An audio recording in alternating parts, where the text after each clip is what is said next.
Salut à tous, c'est Laurent et bienvenue dans ce nouveau tuto. Aujourd'hui, je vais vous montrer comment créer des bibliothèques de contenu dans Affinity Designer. Cela va vous être utile pour vos travaux de création en print on demand par exemple. Et donc, on se retrouve tout de suite juste après l'intro.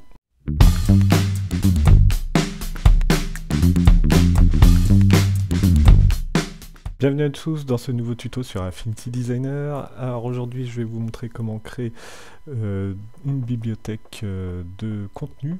Cette bibliothèque là pourra sûrement vous servir si vous êtes actif dans le print on demand, mais ça peut aussi vous servir si vous utilisez des éléments graphiques assez fréquemment sur diverses créations. Donc c'est parti, je vais commencer par vous montrer comment on affiche donc une bibliothèque de contenu. Donc c'est très simple, hein, vous allez dans Affichage, ensuite vous cliquez sur Studio, et ensuite vous affichez, donc vous choisissez Contenu pour afficher le panneau Contenu. Et donc là dans ce panneau vous allez voir que vous avez déjà divers éléments qui sont déjà inclus d'origine dans le logiciel. Et donc là comme vous pouvez le voir, moi j'ai des trucs un peu personnalisés comme le nombre d'or ou le pod test.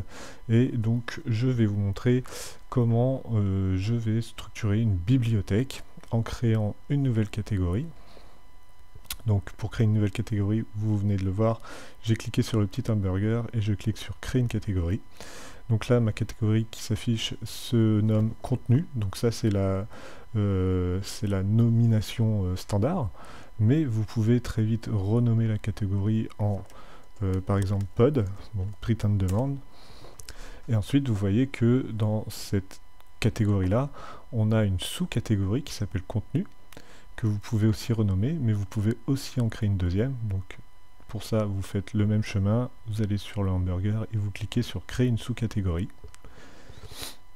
Et donc vous voyez que ici on a une catégorie numéro 1, une catégorie numéro 2. Et donc vous pouvez très aisément, en cliquant là aussi sur le petit hamburger qui est juste à côté de la catégorie, renommer votre catégorie.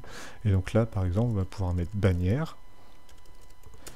Et de l'autre côté, juste en dessous, on va pouvoir renommer ça en couronne. Voilà, et donc ensuite ce que j'ai fait, c'est que j'ai tout simplement pris des éléments vectoriels qui sont déjà tracés sur les banques d'images de données type Freepik ou Creative Fabrica. Je vous laisse un lien en description, c'est un lien affilié Creative Fabrica, c'est là où en fait j'ai pris ces différentes bannières et ces différentes couronnes. Donc n'hésitez pas à aller cliquer dessus, à vous abonner grâce à mon lien d'affiliation. Ça encouragera la chaîne, ça m'encouragera à faire beaucoup plus de vidéos de ce type, et ça encouragera aussi la chaîne en donnant un petit peu d'argent à la chaîne, hein, tout simplement. Sans rien vous cacher, ça me rapporte 30 centimes par affiliation, donc c'est vraiment pas grand chose, ça va pas faire de moi un millionnaire, mais c'est un petit geste de votre part pour m'encourager à faire ce type de vidéo. Parenthèse publicité fermée. Donc maintenant pour importer vos éléments dans vos bibliothèques, c'est très simple. Donc vous voyez que là on a des éléments vectoriels, hein, ils ne sont pas groupés. Et par exemple si je veux mettre cette bannière là en bibliothèque, il va falloir que je la groupe. Donc pour cela je prends mon outil sélection, je clique gauche et je sélectionne tous ces éléments là.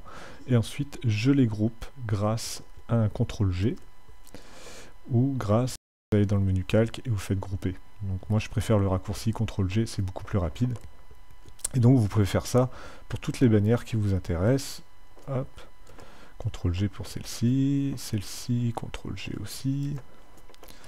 Celle-ci elle peut être intéressante, CTRL G. Hop. Et ici il y en a d'autres qui sont très sympas aussi. On va pas toutes les faire. Hop, et donc ensuite l'étape suivante à faire, c'est de prendre le groupe que vous avez et vous cliquez et vous glissez dans votre bibliothèque de contenu. Et là, vous voyez que votre groupe est affiché dans la bibliothèque. Et donc, vous pouvez renommer ce groupe-là en faisant un clic droit sur le groupe et vous faites renommer le contenu. Et donc là, vous pouvez l'appeler bannière numéro 1. Hop. Et vous faites de même pour les autres bannières. Vous cliquez, vous glissez. Vous pouvez, là, vous voyez que je suis en thème sombre. Donc le noir n'est pas très visible. Donc vous pouvez très bien mettre de la couleur et le mettre hop, directement dans la bibliothèque de contenu. Et donc vous allez vous composer une bibliothèque comme ça très très facilement. Voilà, hop. Et très très rapidement. Vous pouvez importer des contenus, mais vous pouvez aussi les exporter. Donc ces bibliothèques-là, vous pouvez les exporter et vous pouvez ensuite les partager ou les sauvegarder sur un disque dur. Comme ça, quand vous faites une réinstallation, vous avez déjà toute cette bibliothèque-là qui existe, qui est faite, et vous n'avez pas à la refaire. Donc quand vous allez exporter, ça va vous faire un fichier à facette, il me semble. On va le faire ensemble, on va voir ça tout de suite. Donc en effet, vous voyez, ça me fait un fichier à facette. Donc là, vous pouvez le nommer pod à facette et vous l'enregistrez dans vos documents. Hein, moi, je me suis créé des modèles Affinity où j'ai mis justement une bibliothèque de contenu. Et donc, vous voyez que là, j'ai le à facette pod qui existe. Hop, donc je l'enregistre. Et donc mon A-Facette Pod, je vais pouvoir, si je veux, le partager à des collègues, le retrouver un peu plus tard, etc., etc. Donc on va faire pareil pour les couronnes. Donc là, les couronnes, ça va être un peu plus simple parce que vous voyez que le contenu est déjà tout groupé, tous ensemble. Donc là, vous avez juste à cliquer, à glisser, hop là, à cliquer et à glisser directement dans le couronne. Hop, et vous voyez que là, ma couronne est affichée. Alors je sais pas pourquoi ça l'a déplacé. Et donc là pareil, vous groupez les éléments qui vous intéressent, vous cliquez, vous glissez, hop, et vous allez dans contenu. Tac. Et voilà. Donc là j'ai une petite bibliothèque de couronne qui est faite. Hop, je vais en mettre 5. Ouais, des couronnes sympas hein, quand même, sur Creative Fabrica. Voilà, et donc là, vos bibliothèques sont faites, vous n'avez pas besoin de sauvegarder puisque tout est là, vous pouvez quand même réexporter donc, votre bibliothèque pour être sûr que ça soit bien sauvegardé. Et donc ensuite, vous pouvez, dans un nouveau document, commencer à créer, vous voyez, directement vos nouveaux designs. Hop. Et là, vous pouvez mettre une bannière. Tac. Vous voyez que je peux en faire ce que je veux ensuite, hein, c'est pas, y a pas de problème. Tac. Voilà. Et donc ensuite, vous pouvez vous faire un petit design assez rapidement.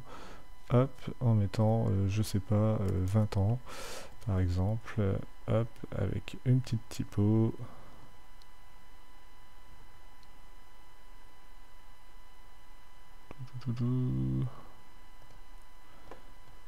Voilà, bon là c'est juste pour le délire hein, que je vous montre ça, mais... Voilà, et puis ensuite vous pouvez mettre tiens, du texte en courbe. Hein. Vous avez vu que j'avais fait un petit tuto sur Affinity Photo sur comment faire mettre du texte en courbe. Et c'est la même astuce dans Affinity Designer.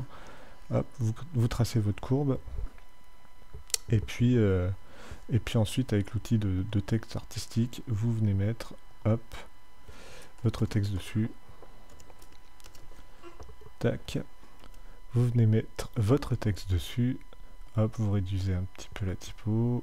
Hop là. Vous la mettez en blanc, par exemple. Touc.